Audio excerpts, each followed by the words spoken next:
Hello, everyone, and welcome back to Standing Post. This month, we have Special Agent Casey Stumpf on the show to discuss the Secret Service's International Programs Division and how IPD helps coordinate training and support for Secret Service employees around the world. The service created IPD in February 2009 to provide administrative and operational support to our foreign field offices. The Secret Service has more than 15 overseas offices with more than 60 assigned personnel. The division's responsibilities include supporting the State Department's International Law Enforcement Academy and liaisoning between various international entities and the U.S. Secret Service. Please welcome to the show Special Agent Casey Stumpf.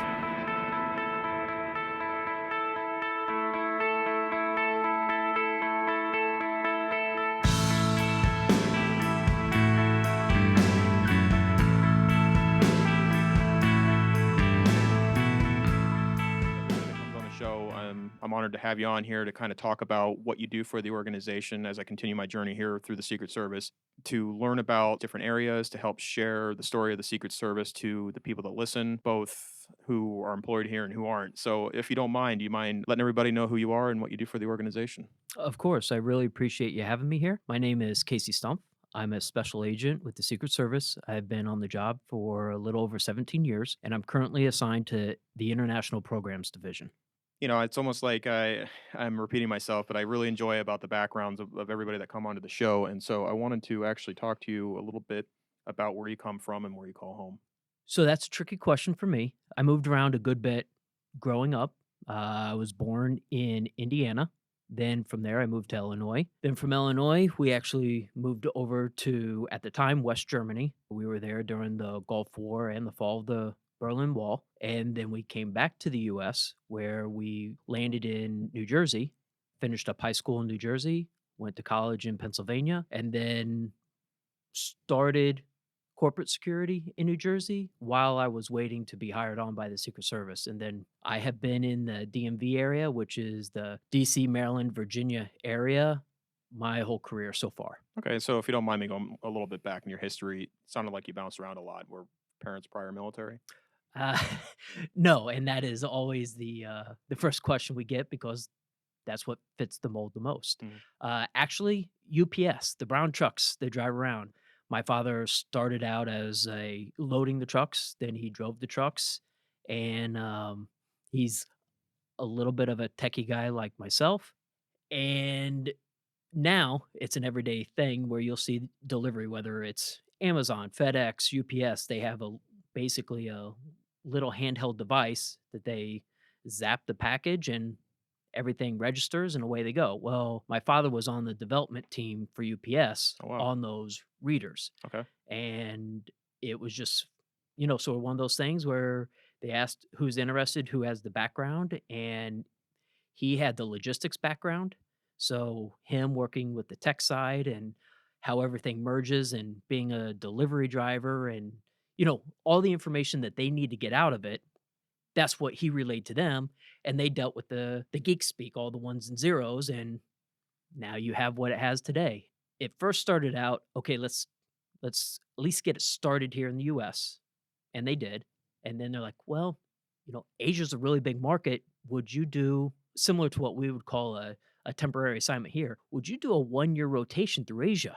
That's sort of an odd question. And it was 3 weeks in Hong Kong, a week in Singapore, and then a week home. And he did that for a year. Oh, wow. And then after that ended, they're like, okay, that cost us a lot of money sending you and the team all around the world. How about we move you to Europe? And he's like, well, I, our family's 6. Like, I have 4 kids, and I've just been on a 1-year assignment. I really got to ask the family about this one. So he got back, and it was sort of like, hey, I'm home. So they offered me a new assignment. Does anyone want to go to West Germany? Well, I mean, we were young, but yeah, sure, let's go. We had already just moved to Illinois at the time, Hmm. and it was sort of cool and interesting being young and going through a whole moving process and new school and thing like that. We're like, great, let's try it. And of course, I think both of my parents were shocked. Like, did our kids really just say, That's let's amazing. go overseas? So we did that, and we were there for about 2.5 years. Awesome experience. Like I said, we were there during the Desert Storm and the fall of the Berlin Wall, and when we left, it was Germany and no longer West Germany. And I mean, I I can't say enough about that experience. We came back to New Jersey, and again, it was new state for us. And he ended up retiring out of New Jersey, but we were there during 9/11. So again, there's been a lot of significant events that we've been close to, and it's been really, really interesting. So, okay, I do have to ask the question, and it's a silly one though. So, when your father became a driver for for the UPS organization, when he came home the first day, did all the kids come out thinking that they were going to get a package? Like, it's often that this usually happened when I was a child. We always see the UPS truck. So at the time that he was a driver, I think I was 2. Oh, So okay, we fair enough. and I'm the oldest of the 4, so Okay, well, thank you for humoring me on that one. sure. But and that's kind of why I always like to have these conversations with everyone. The unique backgrounds where people come from and their stories are always what I find interesting, and how people lived prior to coming into the Secret Service. So thank you for answering that. But I do have a couple more questions if you're okay with Sure. that. So, what was life for you in high school and middle school and grade school? So for me, the majority of the time, I was sort of the new kid, Okay. because of moving. You're the new kid, and my initial years, I went to a Catholic school, which tend to be smaller classes. So I was the new kid there through Illinois, and then when we went overseas, I actually went to the school that we use as an agency, Frankfurt International School, Okay. for the Frankfurt office.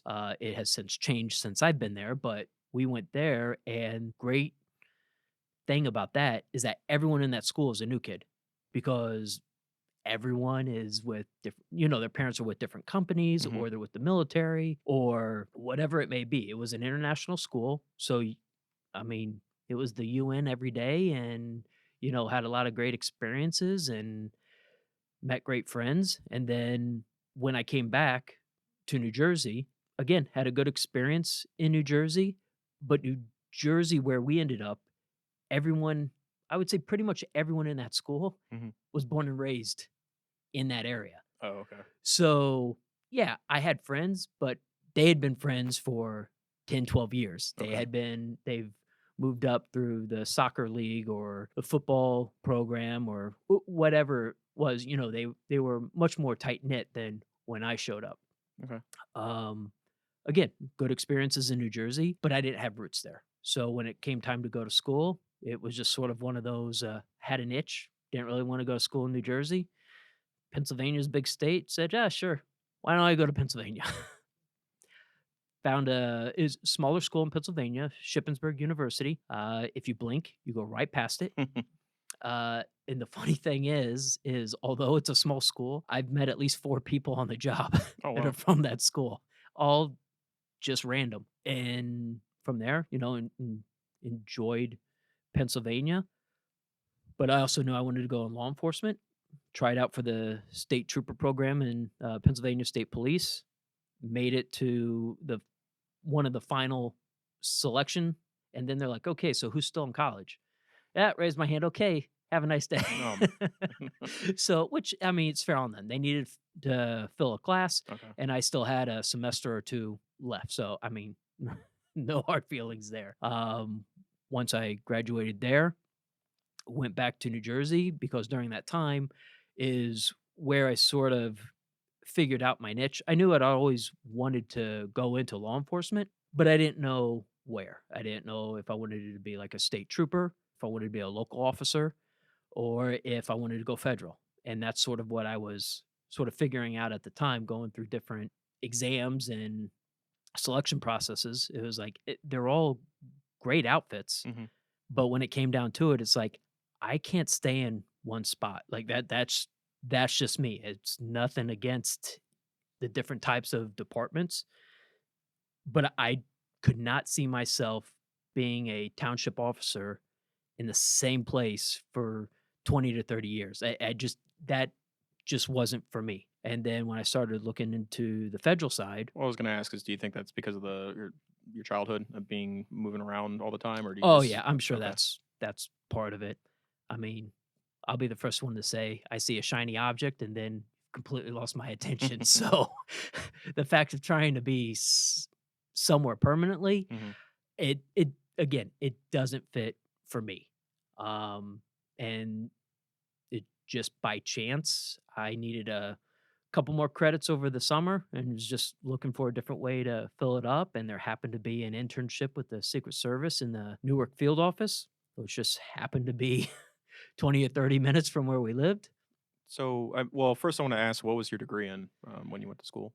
It was criminal justice, Okay. and then I took extra classes in finance and psychology. And then you found out about an internship?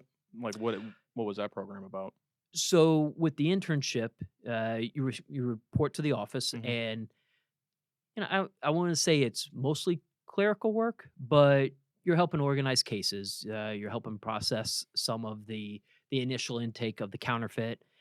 If they have a safe school initiative, help set them up. So during that time, you interact with different folks in the office, and you just get a little feel of like, oh, so okay, you just came back from a counterfeit investigation, but why do you have a roller bag with you? Oh yeah, no, I'm going from here to the airport Mm. for Okay. a protection assignment. And to me, it was like, oh, well, I mean, that's great. Constantly changing. That's sort of right up my alley. A little bit of travel. I was like, all right, well, it really piqued my interest. Towards the end of the internship, they're like, so we're just going to throw this out there. Are you doing this because you're interested in the Secret Service? Or are you thinking about going state, local? And I was like, no, absolutely. I plan on filling out an application for the Secret Service. I'm very interested in the special agent position. And then they brought up the uniform division. And I was like, okay, sorry, I don't even know what you're talking about. And they went briefly what the uniform division was. And I was like, oh. So I actually started out here in DC on the uniform division at the White House. Okay. From the White House, I went to the vice president's residency for just a couple months before I was picked up for the agent side. Okay.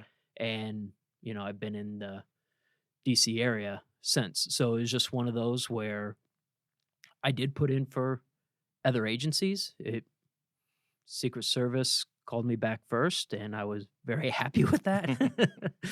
I can't complain. I mean, I'm not going to sit here and let all the listeners think that it's a perfect job, but for me, you don't get bored. Okay. There's My next question would be is the transition period. So you came on originally as a uniform division officer.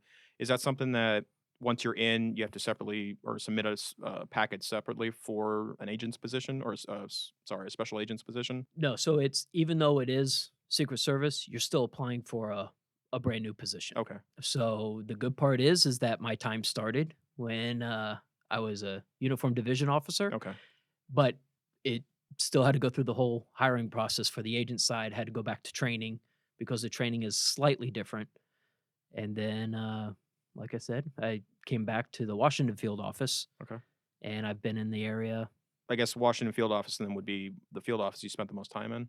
Yes, my protection assignment and my time at the field office are about equal, Okay. but my protection assignment, I actually started with former President Clinton at the time that Hillary Clinton was Secretary of State. Okay. So because of that, I was on former president's detail, but in DC with Secretary Clinton. Okay.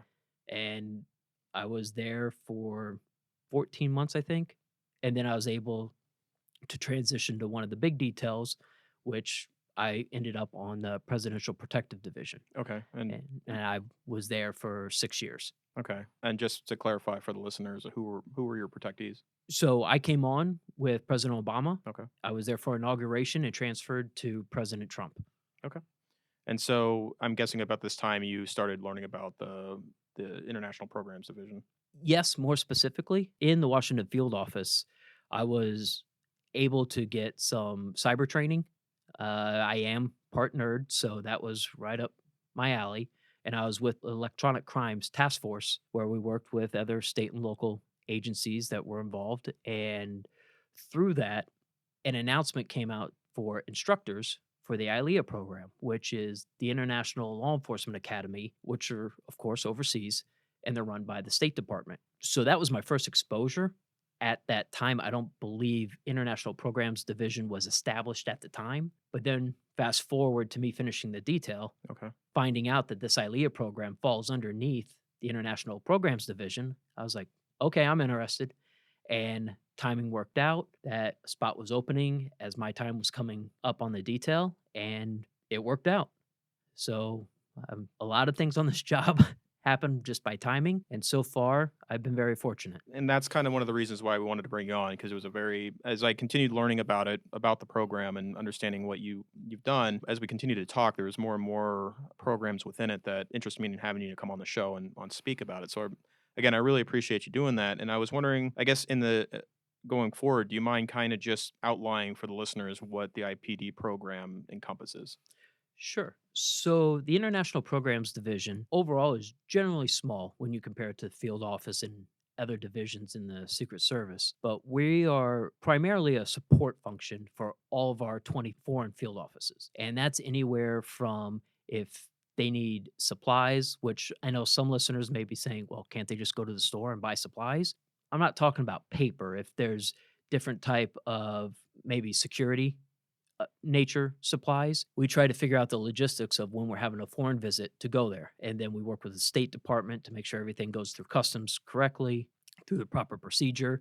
But it's not, there are certain items that we can't just take to a regular shipper Hmm. and just ship it. So are you saying if they can't locate it on the open market within their area, they work with you to be able to provide it? Correct. Okay. If it's something that is of specific nature that has to come from the Secret Service Okay. and can't go through a commercial shipping process, then that's where we figure it out and make it work. Okay. I mean, there have been times where we've taken equipment with us to these ILEA locations, and we've met someone from the field office that's in that area and transferred it, whatever it may be, that way. Along with supporting the field offices, we also have a personal recovery program. And the personal recovery program is you're not going to be, what do you want to say, living off the land after the class, Hmm. but it's to bring higher awareness for people going overseas or just really in general. Have a plan. If something happens, we never know when anything's going to happen. And that's from heavy rains, earthquake to just, I mean, right now there's different protests going on all over the world. Some of those affect our offices. We help establish the communication of here's the plan and here's how to enact it, and basically give people a better sense of awareness where it's like, listen, stop, think. If you get isolated, whether it be on a protection trip, maybe you're on a temporary assignment, you know, even if you're on personal vacation and something happens, go one step above of saying like, okay, I'm going to be smart. I'm going to have a copy of my passport on me. I'm going to let somebody know where I'm going. That's great. But what if it's a little bit worse than that? Do you know where the embassies are? Do you know where medical facilities are? Who are you going to reach out to if something happens? What types of communication do you have available to you? So, again, it's just a heightened awareness when people are traveling overseas and really just traveling in general. We always push out the State Department smart traveler tips. Those are the very basic that people should try to follow. And then we just add some other suggestions on top of that. When there is a protective visit, we have maps that are handed out to everyone saying, hey, these are the different relocation points. These are some of the items to be aware of. For example, I came back from San Salvador, where we have an ILEA establishment there. We had two earthquakes. Now, they weren't bad, and I've never been through any major earthquake before, Hmm. but again, it was something that we were aware of. If it was a bad earthquake, we had a plan in place. We knew which hotel rooms each other were staying in that we would rally up Okay. and move together. So that's what that program is for. It's we want to provide as much additional information to keep our employees as safe as possible. Okay. And then we have the ILEA program. Well, I was going to ask Sure. before we move on to that. There's also the unfortunate side. You do operate the personal recovery if something unfortunate would happen to one of our employees. Yes, that comes through our program. And on top of that, if there was a tragic event, it's not just us working. We're working with every other federal agency that has a program. We're working with the embassies, wherever it may be. It's not just the Secret Service, it's every US program involved looking. So we also want people to realize that you're not going to be forgotten. You're not just hoping that one person's going to do their job. It's a Collaborative effort. yes, it's a full on team. And I was going to ask about that, like overseas, who are we working with? I mean, you mentioned the State Department, and obviously they provide the tips, but is there anything else they provide? Is there any other, I guess, U.S. federal organizations you work with in this aspect? So it's location dependent, Okay. but just like we have field offices, so do other agencies. So it's whatever agencies are in that area, Hmm. we're going to work with them to move forward. Okay. And again, the only common denominator there is the State Department. As far as any other US agency, that does differ by location. Okay. And you mentioned the ILEA portion of duties and responsibilities with the program. Do you mind explaining? As I said before, the ILEA program is a State Department run program. It's the International Law Enforcement Academy. They have a couple different campuses. One is San Salvador, Bangkok, Thailand, Budapest, Hungary, Gaborone, Botswana. And then there's also what they call West Africa RTC, which is in Ghana. And then we also have a stateside location in Roswell, New Mexico. So between those areas, we have a couple different classes we offer as Secret Service classes, cyber classes, and they range from just basic computer investigation to network intrusion course. We also have a cryptocurrency course, and then we also have a protection side, and we have two courses regarding protection. And we're constantly reevaluating the courses, and we're about to bring on two more courses this year, and I think there's some more in the works. And that's all driven by the feedback from ILEA and what we're seeing, what feedback we get from the field offices of what's the need. And so, what can people expect when they go to these training courses? The biggest part of the course is that we want to follow in the ILEA code of conduct for intercooperation. Because listen, any financial crimes, any cyber crimes, it's not going to happen in one location. It's going all over the world. So by having these ILEA courses, being able to make those contacts, even if they only use it locally, when you're talking about South Africa, there's a lot of different countries there. So if now they have a contact to different countries that they can reach out to, that's great. Same thing when we go to Bangkok or when we go to Budapest. And we're hoping to see more of it, but there has been connections made in classes where cases have been furthered. We may not have been directly involved, but we like to take some credit that it happened from the Aliyah course. Right.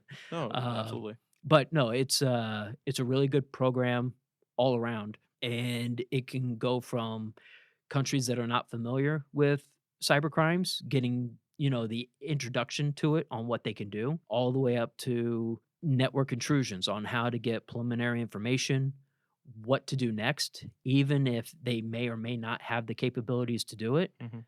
Well, now that's where the class comes into play. Where do you have someone in a neighboring country or in a neighboring department that you've never worked with before that has these capabilities? So that's really the overall purpose. The cryptocurrency course happens to be fairly popular right now, and that takes you from walking all the way to running. You're not going to just be able to show up and after the class solve every case, but you'll have a much better footing than when you first arrived. And so, are these Secret Service derived trainings, or does the Secret Service solely provide these trainings, or do you actually have collaborative efforts with other organizations to produce the training? So for those classes that I mentioned, yes, as long and also along with Well, I'm sorry, yes, and yes, that those are specifically Secret Service taught, okay. as well as our protection classes. Those are also Secret Service taught. We are in the process now of working with the DEA on a joint class, which we hope to roll out next year. And that's the reason why I'm asking is because if the State Department puts this together, I was wondering of other federal agencies that work together with us. Honestly, there's a lot of crossover. Like Okay, we may not train, say, the class together, but if we're giving a cryptocurrency class, there could be an FBI class right down the hallway. got it. Okay, So the ILEAs are academies. It's not, okay, there can be multiple classes going on at any given time. Although we may not be teaching together, we will pass each other in the hall, and questions have come up in our class during a cyber class, and I walked down the hall to the DEA and said, "Hey guys, this is way out of my range. Can you give us some help?" It sounds like you participate in this training. Like, what specific classes, if you do teach, what would they be? I currently go as an instructor for our bicep course, which is basic computer investigations, our network intrusion course, and then our cryptocurrency course. And those are just offered in these various locations throughout the year? Correct. It's it's a longer drawn out process, Mm, not to okay. put anyone to sleep, but basically those locations, the different ILEA academies, they get feedback from their local areas on what they want. And Okay. then they make the request for the class, and then we fill the classes as we can. There could be portions of the year where we're in Bangkok for 2 or 3 months, bouncing back and forth. And then we move on to a different location just because that's the classes they asked for. And then there's other locations where we're there 2, 3 times a year throughout the whole year. Okay.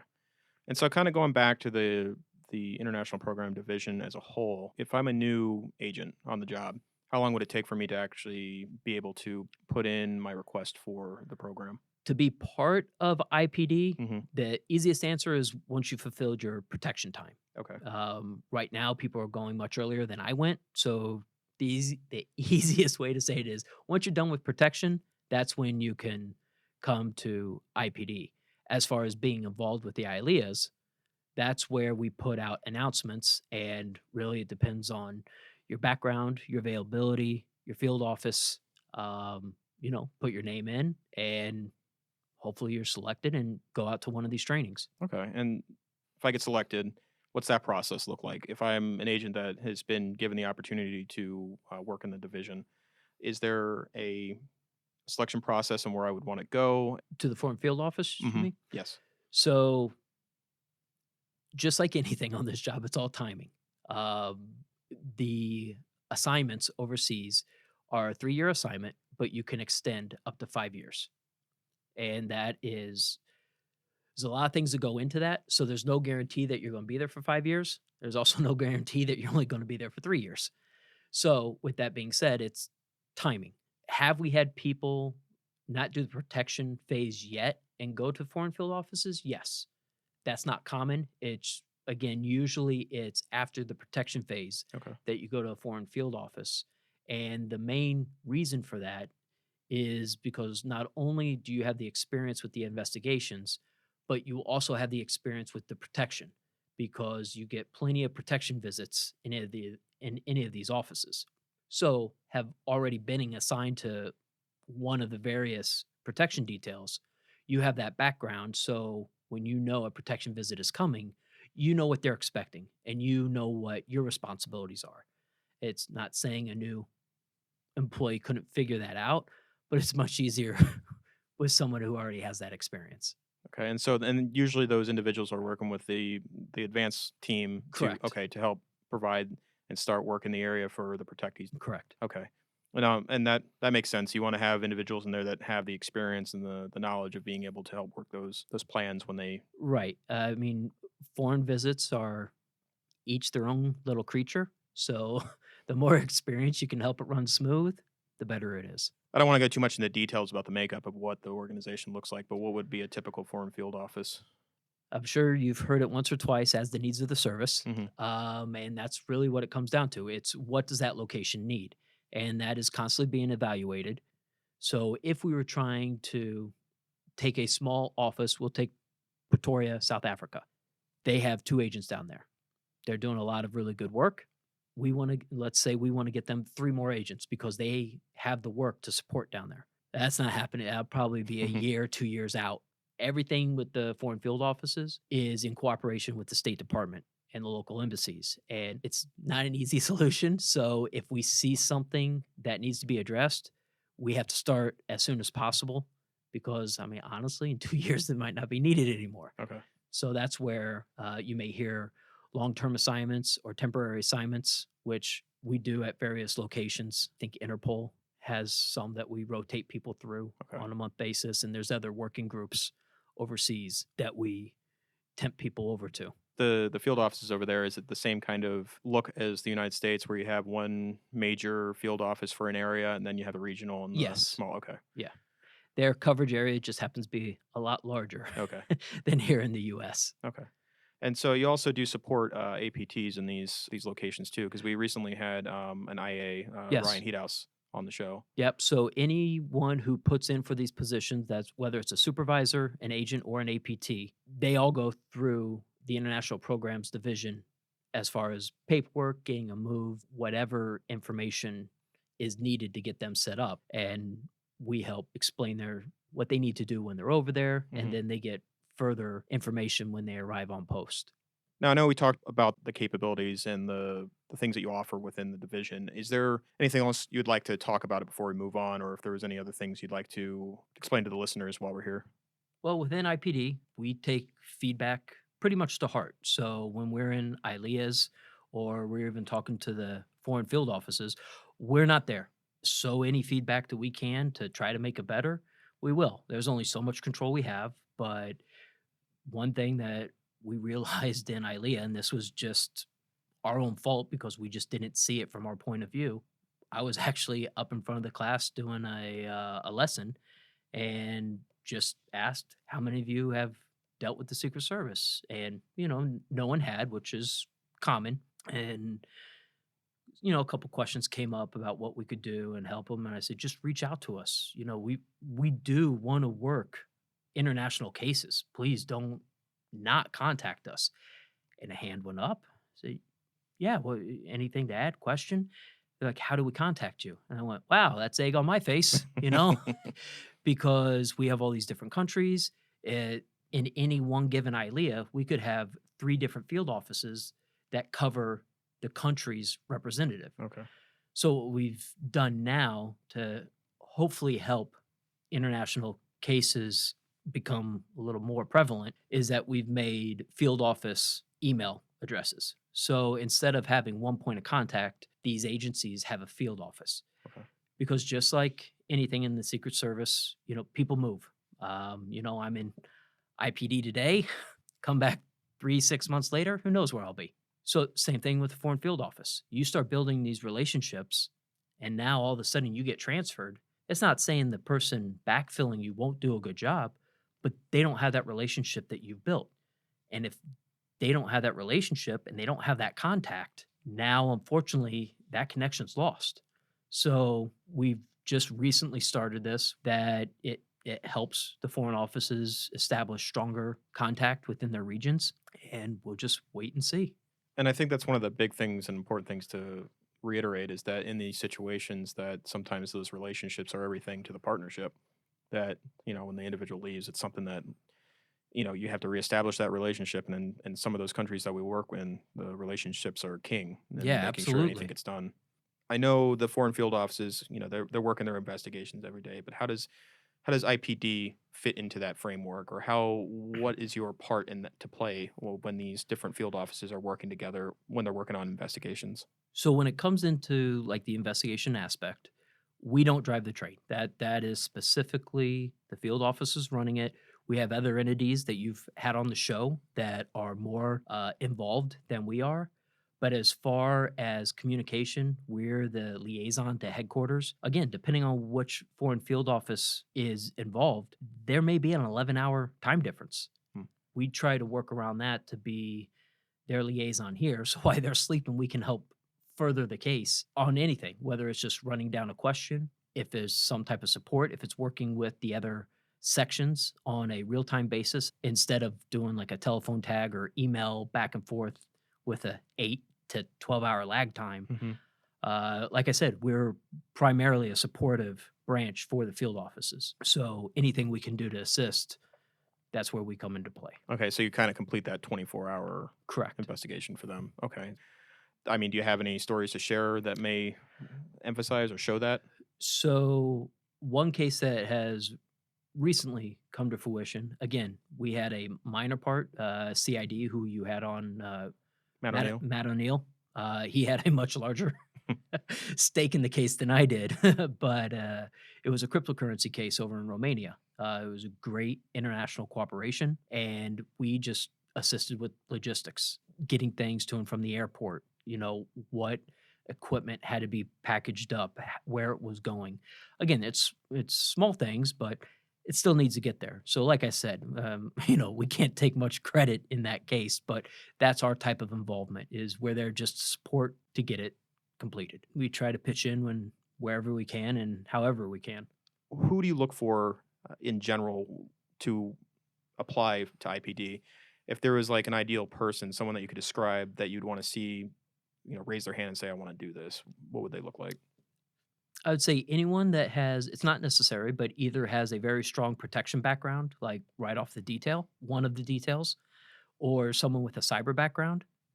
Between those two, with our ILEA courses, that takes up a good portion of the year.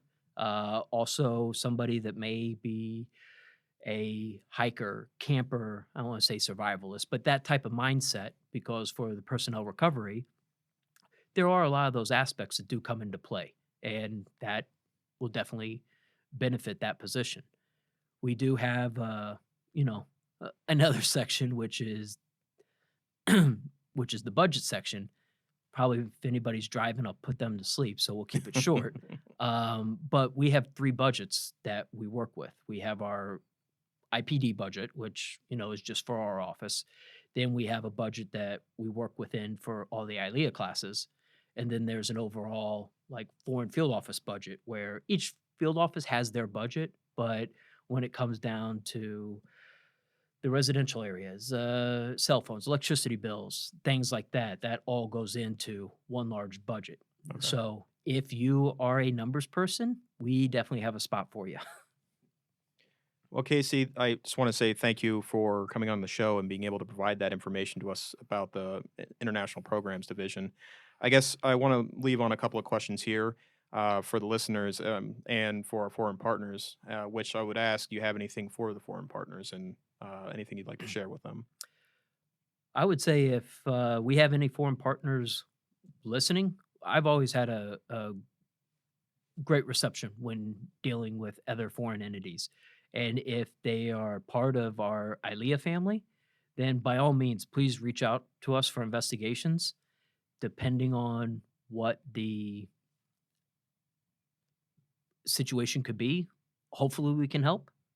But again, laws differ from various countries. So sometimes we're not able to. But by all means, please reach out. At a bare minimum, we're going to establish a contact that could be beneficial in the future.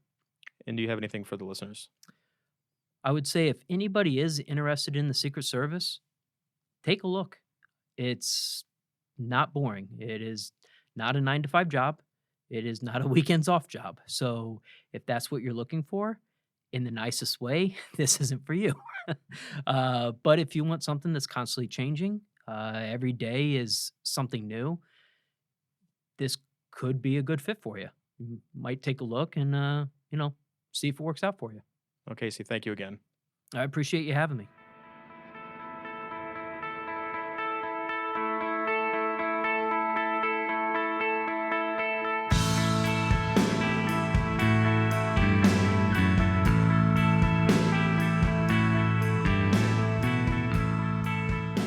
For more information about the Secret Service, please go to www.secretservice.gov or find us on Facebook, Instagram, and Twitter. Until next time, listeners, stay vigilant.